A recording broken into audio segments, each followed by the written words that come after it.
Denis Dresser y Lorenzo Meyer en Aristegui en Vivo. Mesa Política. Saludo esta mañana a Sergio Aguayo, a Denis Dresser. En cualquier momento estará incorporado el doctor Lorenzo Meyer. A los tres, muchas gracias por estar aquí como siempre. Bueno, Sergio, Denis, varios temas, pero creo que en términos político-electorales, la renuncia de Margarita Zavala al Partido Acción Nacional y lo que vimos también el fin de semana de los registros para candidaturas independientes, buscando candidaturas independientes del Bronco y de Chuy, que finalmente pues forman parte de quienes van a competir en 2018 en contextos totalmente distintos, son parte del mapa político electoral, y la decisión de Emilio Álvarez y Casa de la iniciativa ahora de bajarse de esa posibilidad bajo la argumentación de que participar en esa modalidad contribuiría a un fenómeno de fragmentación del voto, como dice, ocurrió en el Estado de México, y en este caso fragmentación del voto vía las candidaturas independientes. Todo un tema, o varios temas a la vez. Denise, ¿cómo ves el mapa? Buenos días y bienvenida. Buenos días, qué gusto estar aquí como todos los lunes. Yo creo que en los últimos días el PRI debe estar feliz, relamiéndose, dándose palmadas en la espalda. Ya tiene la estrategia que instrumentó en el Estado de México y que le resultó ganadora en esa entidad, la va a reproducir a nivel nacional, y es una ecuación muy simple. Candidato potable, más carretadas ilimitadas de dinero, más su base dura, más instituciones electorales débiles o cómplices, como hoy lo es el INE, más los medios doblegados, y finalmente la fragmentación, la pulverización de la oposición. Eso igual a triunfo electoral, digamos que Atlacomulco forever. Y Margarita Zavala le está resultando funcional a esa estrategia. Con su salida del PAN, con la búsqueda de una candidatura independiente, entre muchas comillas, se vuelve anfitriona del priismo. Contribuye a la fragmentación del voto que podría ser opositor, como bien lo argumentó Emilio Álvarez y Casa. Coloca el mantel, las mesas, las copas, las servilletas sobre la mesa de celebración que el PRI ha puesto para el 2018. Porque me parece que su cálculo ha sido equívoco. Va a ser difícil, si no más bien imposible, posicionarse como la opción antisistémica cuando ella misma ha sido producto del sistema. Esta misma mañana se quejaba del deterioro electoral de instituciones abocadas a la Procuración de Justicia y las policías. Bueno, ese deterioro proviene del calderonismo. Habrá que recordar la manera en la cual se negoció la integración del INE en su momento para que excluir a las fuerzas de izquierda y beneficiar al Partido Acción Nacional. Habrá que recordar la operación de Estado que se llevó a cabo en la Suprema Corte para salvarle el pellejo a Juan Molinar después de la guardería ABC. Ese deterioro institucional proviene directamente del calderonismo. Entonces va a ser muy difícil para ella venderse como candidata independiente, crítica del sistema, cuando tiene una progenitura partidista muy clara y una trayectoria, si al menos no es suya, sí es la de su esposo, y a veces carga con ella injustamente, pero habría que preguntarse si ella presenció todas esas cosas y no alzó la voz en su momento, ¿es porque estaba de acuerdo o por lealtad? Y se deslinda ya de una manera demasiado tardía. Y me parece, podría yo estar equivocada, pero que no va a producir la desbandada panista en su favor que espera.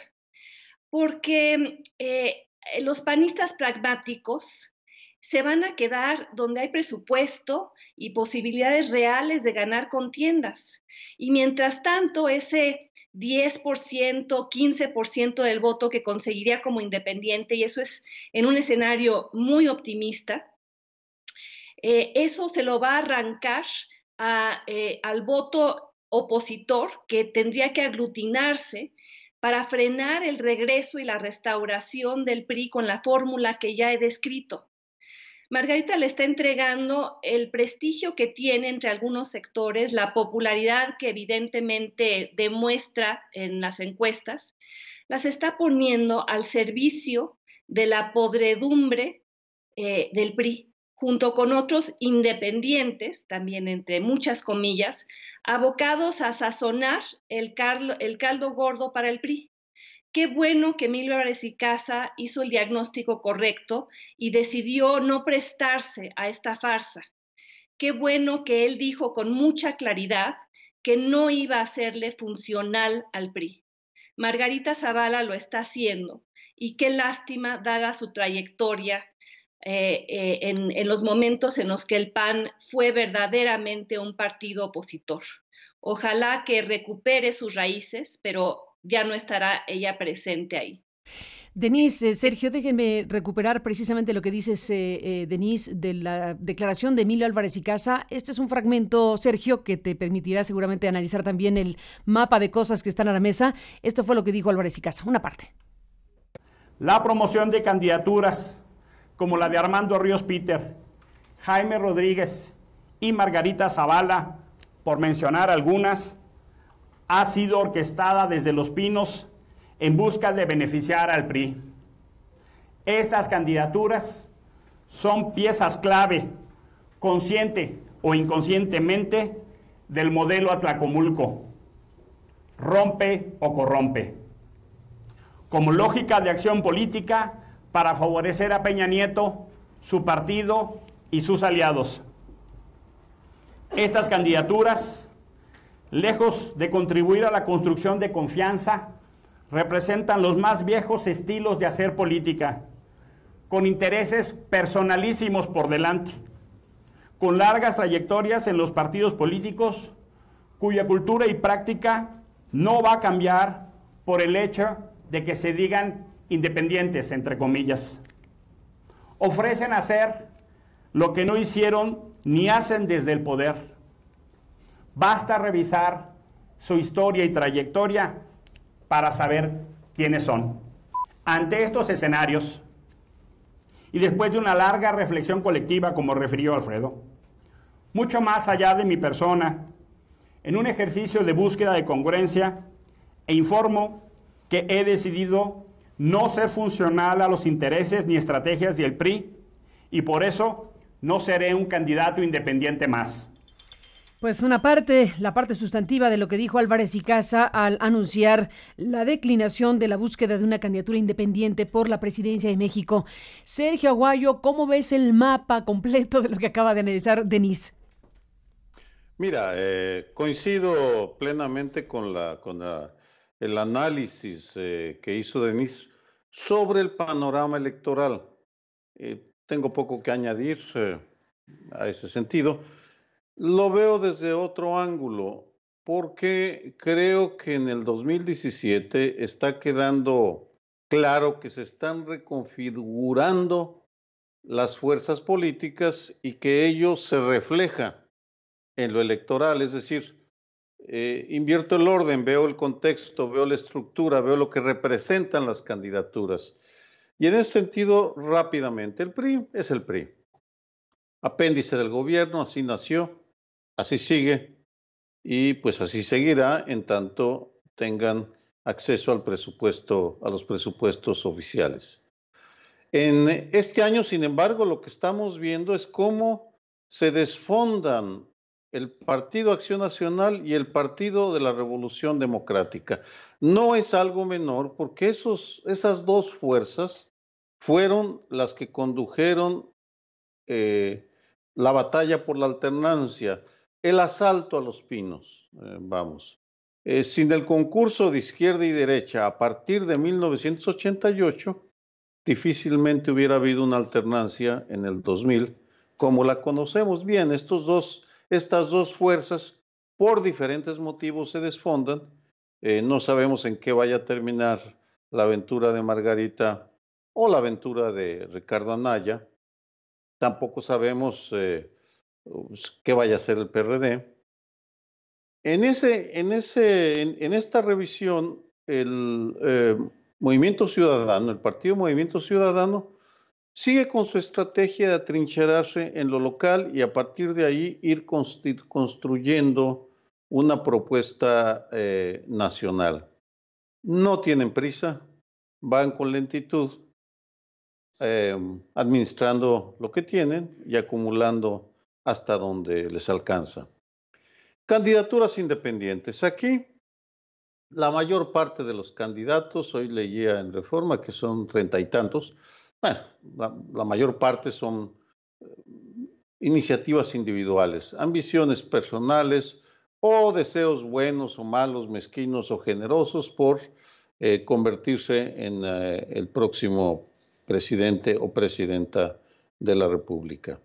Hay dos excepciones que vale la pena mencionar. Uno es la de Marichuy, que representa el esfuerzo de las comunidades indígenas organizadas, nucleadas por el Ejército Zapatista de Liberación Nacional, por volver a meter el tema indígena en la agenda y por volver a extender o incrementar la presencia indígena en el debate nacional. Ahora representa otra tradición, viene de las luchas cívicas de los años 60, 70, 80, tiene una historia, tiene una lógica, y en ese sentido me pareció acertado la decisión de Emilio Álvarez y Casa, sobre todo porque, y esta es la parte que quisiera resaltar para mostrar cómo se están reconfigurando las fuerzas. Emilio renuncia a ser candidato a la presidencia, pero también informan que ahora tendrá alrededor de 50 candidaturas en 14 estados. Es decir, la búsqueda de avales y que se rebasaron con 15,000 la meta de 80,000, obtuvieron la firma, el respaldo de 95,000 ciudadanos y ciudadanas. Pensaban la meta era 80,000. Bueno, lograron eso, lograron consolidar presencia desigual, es cierto, en 22 estados y con posibilidades de pronto ser una fuerza política nacional que parte de lo local. Y la fuerza de ahora, al igual que la fuerza de la candidatura de Marichuy, es lo local. A partir de lo local vendrá lo estatal y lo nacional si es que llega. En todo caso, Carmen, Denise, no sé si ha llegado Lorenzo, yo lo que estoy viendo este año es una reconfiguración monumental de fuerzas políticas que en la próxima década modificarán la manera como se vive la política en México. Pues todo por verse, en todo caso. No sé si algún comentario, Denise, además de lo que ya dijiste, sobre estas dos candidaturas en particular. Te centraste en el tema Margarita, pero ¿qué piensas de la candidatura de los pueblos indígenas, por un lado, y la de Bronco, que sería el primer gobernador en calidad de gobernador independiente que ahora se lanza al ruedo con una búsqueda de candidatura independiente para la presidencia de México? Estuvimos en Monterrey la semana pasada, ahí en las instalaciones del norte donde transmitimos este programa, y bueno, pues hablamos con el Bronco y desde otros puntos de vista el tema aquí es un gobernador que prometió que no iría de chapulín a buscar otra candidatura y que lo primero que hace es buscar efectivamente competir por la presidencia. ¿Coincides, Denise, con esta lectura general que hace Álvarez y Casa respecto a que casi que cualquier candidatura independiente estaría haciendo el caldo gordo al PRI, en pocas palabras? Yo creo que se ha desvirtuado el sentido de las candidaturas independientes. Hace 1 año, 2 años, las candidaturas independientes eran vistas como un acicate para los partidos, como una forma de refrescar la representación, como un método alternativo de participación política y de tender puentes entre una clase política que se había desvinculado de la ciudadanía y que actuaba de formas muy ajenas a ella. Las candidaturas independientes eran percibidas de manera muy positiva porque podrían obligar a los partidos a retomar agendas o al menos debatir agendas que habían quedado fuera del debate nacional. Pero con personajes como el Bronco, con la forma en la cual políticos se salen de partidos y se declaran independientes, eso socava el sentido originario de la candidatura independiente. Lo que tenemos ahora son muchos políticos sin partido buscando cómo posicionarse. Y en el caso del Bronco, que ha contribuido a desacreditar la marca independiente, pues la crítica es aún más severa porque él se comprometió a gobernar Nuevo León y ahora participa en un ejercicio de aquello que criticó, de chapulineo, sabiendo además que carga consigo la crítica de no haber gobernado de manera particularmente exitosa Nuevo León. Entonces creo que la lectura de Emilio Álvarez y Casa es absolutamente correcta cuando dice no seré un independiente más en este establo de independientes. Y la única que se salva de esta crítica severa en este momento en torno a las candidaturas independientes presidenciales, me parece que es Marichuy, porque dice que no aceptará financiamiento público del INE, porque trae consigo esa agenda alternativa de derechos indígenas que rara vez los candidatos del mainstream están dispuestos a debatir, porque no ha ocupado posiciones partidistas, porque no ha formado parte del sistema de partidos. Entonces, aplaudo su ingreso a la contienda porque seguramente nos llevará a prestar atención a esa parte de México olvidada, marginada, pisoteada, que solo sale a la luz cuando se rebela, como ocurrió en el caso de la rebelión zapatista en Chiapas en 1994. Pero los otros independientes, hay grandes interrogantes en torno a ellos. Y en el caso del Bronco, pues una clara intención de ayudar al PRI contribuyendo a la atomización del voto opositor. Se incorpora, cosa que celebro a esta mesa, a este encuentro, el doctor Lorenzo Meyer. Lorenzo, gracias por estar aquí esta mañana. Bienvenido, como siempre, un abrazo. Mil gracias, Carmen. Buen día. Buen día, pues estamos escuchando a Denise y a Sergio en este arranque analizando el tema de la renuncia de Margarita Zavala al PAN, por un lado, de las solicitudes para candidaturas independientes en el Instituto Nacional Electoral, como lo estás escuchando ahora, con este mapa político electoral que se perfila de la manera en que tú nos digas cómo ves las cosas, Lorenzo. Bienvenido nuevamente. Buen día, no he escuchado lo que dijeron Sergio y Denise, pero en fin, no creo que tenga nada particularmente nuevo que decir.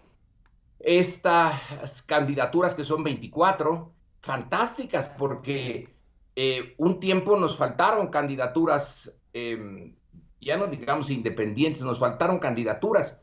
Había un tiempo en que las elecciones de México, sobre todo las presidenciales, eran tan predecibles. Esto le gustaba mucho a los norteamericanos, por ejemplo, que se podía saber con meses de anticipación quién iba a ganar, porque, en fin, las elecciones no tenían ningún significado. Bueno, ahora estamos en el lado opuesto, 24 candidaturas. Estuve revisando los nombres en estas candidaturas y algunos, la mayoría, realmente me son desconocidos para mí y supongo que para el grueso de los mexicanos. ¿A quién afecta más estas candidaturas independientes? Esa es la pregunta.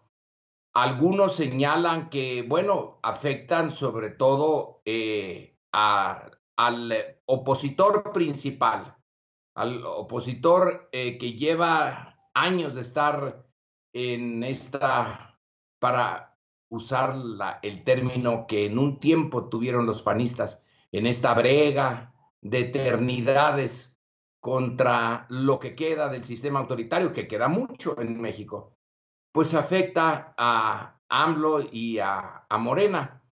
Pero también en algún aspecto debe de afectar al PRI, porque el dividir al PAN, es decir, dividir al Frente PAN, PRD, Movimiento Ciudadano, con la candidatura independiente de Margarita Zavala, bueno, algo ha de afectar también al PRI, puesto que quienes votarán por Margarita Zavala difícilmente lo hubieran hecho por el peligro para México, por Andrés Manuel López Obrador.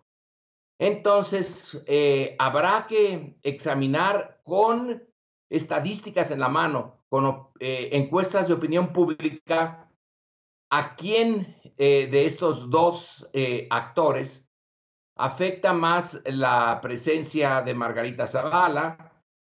Y bueno, entonces ahí ya tomar una posición más clara. A mí en lo personal todavía me queda un poco ambiguo quién va a ser el más afectado. Por otro lado, el que Emilio Álvarez y Casa haya dicho yo ya no voy, es una buena noticia, en particular para Andrés Manuel, porque quienes votarían por Icaza, que sería un voto pues simbólico, ya que posibilidades de ser el ganador en esta contienda son nulas para él, pero el haber decidido retirarse, y él dice, no fui yo nada más, fue el conjunto del movimiento que le apoya. Bueno, en ese sentido, se tomó una decisión con el grupo de Álvarez y Casa, el grupo de ahora, que beneficia sobre todo a la oposición real, sustantiva, que es la de Andrés Manuel. Así que por ahí nos vamos. Hay que esperar un poco más, insisto, en las encuestas, a ver a quién afecta más esto de Margarita Zavala. Ella personalmente, pues, no ha demostrado personalmente tener una fuerza propia. Sí fue parte del poder legislativo local y nacional, pero como plurinominal. Nunca anduvo en estos rejuegos de la búsqueda del voto. Es la primera vez que va a buscar el voto. Y pues su esencia, básicamente, es la de pertenecer al PAN tradicional y la de ser esposa de Felipe Calderón. De eso no puede renegar. Y Felipe Calderón es un peso vivo o muerto para Margarita Zavala. Ahí hay también que preguntárselo, porque la biografía de Margarita está unida a la de Calderón, no tiene una biografía realmente propia. Dicen sus allegados, es una gran persona, no lo dudo, es muy del panismo histórico, está bien, pero ¿qué es lo que ha hecho ella? Todo un tema, Lorenzo, todo un tema este de la esposa de Calderón. Le han criticado a Andrés Manuel López Obrador precisamente que se refiera a Margarita Zavala como la esposa de Calderón. Hay quien le reclama, desde luego, que es una expresión fuera de tiempo, fuera de lugar, que no le permite, en este caso, tener identidad propia. Y esta connotación de decirle la esposa de Calderón no está siendo bien recibido en algunos grupos feministas. Denise, ¿qué dices tú de la expresión? A mí me parece desafortunada. Entiendo su sentido político. A López Obrador le conviene vincularla con su esposo por la trayectoria tan cuestionable de Felipe Calderón y el legado que dejó tras de sí, que a muchos incomoda y a muchos ofende y preocupa, por la guerra fútil contra el narcotráfico, por la violencia desatada, en fin, la trayectoria calderonista es muy cuestionable. Y creo que el sentido de López Obrador era decir, no es solo ella, es también su esposo. Pero esa intencionalidad política se expresó, a mi juicio, de muy mala manera, porque es una forma que algunos dijeron en redes de revelar una especie de micromachismo. Y muchos lo defendieron. Amigos míos de la izquierda que, bueno, se les hubieran puesto los pelos de punta y no hubieran parado de reclamar si alguien hubiera hecho lo mismo en otro partido. Pues fue el caso cuando Felipe Calderón se refirió a Delfina Gómez como pues una política totalmente subyugada a López Obrador, y eso fue muy criticado por la izquierda. Sería equivalente a si dijéramos la exesposa de Carlos Simas quiere ser candidata al gobierno de la Ciudad de México. O ¿por qué no decimos de ahora en adelante, refiriéndonos a Andrés Manuel López Obrador, el esposo de Beatriz Gutiérrez? Creo que en estos tiempos, ya en el 2017, y no es parte de una postura feminazi, como algunos la han criticado en las redes sociales, hay que ser más respetuosos. Y lo digo esto para todos los hombres a lo largo del espectro político, partido que defiendan, movimiento en el que estén posicionados. La expresión esposa de es desafortunada. El casarse con alguien, como decía Isaac Katz, no es un contrato de esclavitud ni significa la renuncia a la identidad personal de uno. Ojalá dejemos de usar esas expresiones.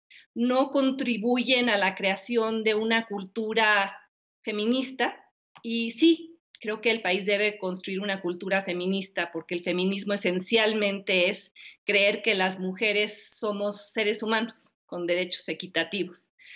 Y el reflejo de que esta cultura no trasciende y no impera, pues es la epidemia de feminicidios y violencia doméstica contra las mujeres que se da en tantos estados y todos los días. Entonces, ojalá podamos salir de esas expresiones retóricas que tienen sentido político, pero no tienen sentido civilizatorio ni sentido humano. Sergio Aguayo, ¿qué dices? Para complementar y matizar un poco el comentario de Denise, anticipando que es a veces muy espinoso y difícil incorporar el ángulo o el tema del género en una discusión política de este tipo. Quisiera dar información. Uno de los problemas, uno de los aspectos de la presidencia de Felipe Calderón más problemático es el de la guerra contra el narco y las víctimas que generó. Si uno revisa con cuidado el libro extraordinario de Javier Sicilia, El Deshabitado, una parte de esa historia que es sobre el asesinato de su hijo y la manera como él lo vivió, lo procesó y estuvo atrás de la creación del Movimiento por la Paz con Justicia y Dignidad, es lo cerca que estuvo Margarita Zavala de Felipe Calderón, al menos en el tema de víctimas. Siempre estuvo ahí, de acuerdo a Javier Sicilia. Si uno revisa, Denise, la autobiografía de Margarita con el mismo cuidado, ella jamás se preocupa por aclarar el tema, por aclarar su posición, por aclarar qué recomendó, qué dijo. ¿Estuvo ella de acuerdo con la descalificación que hizo Felipe Calderón desde Japón a los jóvenes asesinados en Villa de Salvarcar, en Ciudad Juárez? ¿Sí o no? Ella no se preocupa por aclararlo, sino que se mantiene en su libro como la esposa que protege al marido y no como la política independiente que quiere promover su candidatura presentándose a sí misma. En otras palabras, aquí estamos ante un verdadero problema, Denise. Margarita no parece tener la voluntad de distanciarse de su marido, sino que sigue refugiándose aparándose o metiéndose en la posición de esposa devota, que no es capaz de diferenciarse de lo que su esposo hizo. Y en ese sentido, pues es ahí donde se genera un problema analítico y ético, porque yo al menos no le critico que sea esposa de Calderón. Sí le exijo que explique cuál fue su papel en el tema de la guerra y las víctimas al lado de Calderón. Pues ahí está el tema. No sé si quieres agregar algo, Denise, o nos enlazamos con Emilio. No, sí quiero hacer muy clara mi posición. Venga, Denise. Evidentemente, el problema de Margarita es haber sido y seguir siendo lo que escribí en una columna hace 2 años, que se llamaba The Good Wife, como la serie de televisión del mismo nombre. Ella fue la esposa leal, discreta, que muchas veces demostró a lo largo del sexenio la sensibilidad que a su marido le hacía falta. Y se ganó una buena reputación de ser una buena mujer precisamente por eso. Pero en efecto fue colaboradora, cómplice, colega de Felipe Calderón, presenció muchas de las decisiones que se tomaron, la guerra fallida contra el narcotráfico, la alianza electoral con el Bester Gordillo, el montaje de la mano de Televisa que orquestó Florent Cassé, el caso Florent Cassé. El montaje de Florent Cassé, pero que orquestó García Luna en favor de Felipe Calderón en el caso de Florent Cassé. Todo eso lo sabemos, todo eso es innegable. Y precisamente porque ha sido the good wife, la esposa buena, no ha querido deslindarse de los errores de su esposo. Y eso es lo que le ha costado trabajo en la construcción de su candidatura, y más trabajo le va a costar ahora declarándose independiente. Pero eso es distinto de que en el debate público, en la narrativa pública, en el lenguaje que usamos los unos con los otros, al fragor de la batalla política, admitamos frases como la esposa de, para desacreditar a alguien en lugar de por las posiciones que tomó o los actos que omitió o los silencios que guardó. Si vamos a permitir eso, y la izquierda lo va a avalar, entonces que la izquierda también acepte el uso y la crítica de esa descalificación para sus candidatas mujeres, cosas que la izquierda no permite. No permitiría jamás que nos refiriéramos a Claudia Sheinbaum como la exesposa de Carlos Simas, que ahora busca la candidatura de la Ciudad de México. El rasero debe ser parejo o no ser, y en mi caso creo que el argumento es no debe ser. Critiquemos a Margarita por todo lo que no ha hecho, por las posiciones que no ha asumido, por el deslinde de su marido que no ha logrado hacer a cabo en temas fundacionales para la transición democrática. Pero por favor, avancemos un poco más en términos de nuestra capacidad de interlocución entre hombres y mujeres para no recurrir a esa descalificación facilona de la esposa de. A todos los que nos están viendo, ojalá lean el capítulo en el libro de Hillary Clinton que se llama Las mujeres y la política, porque las mujeres son sistemáticamente descalificadas por su género, se les critica por cosas que no tienen nada que ver con su trayectoria política, que si su pelo, que si su ropa, que si con quién están casadas. Aquí sí es relevante que haya sido la esposa de Felipe Calderón, pero es más relevante que no se haya deslindado de él. Refirámonos y critiquemos a Margarita Zavala por su nombre.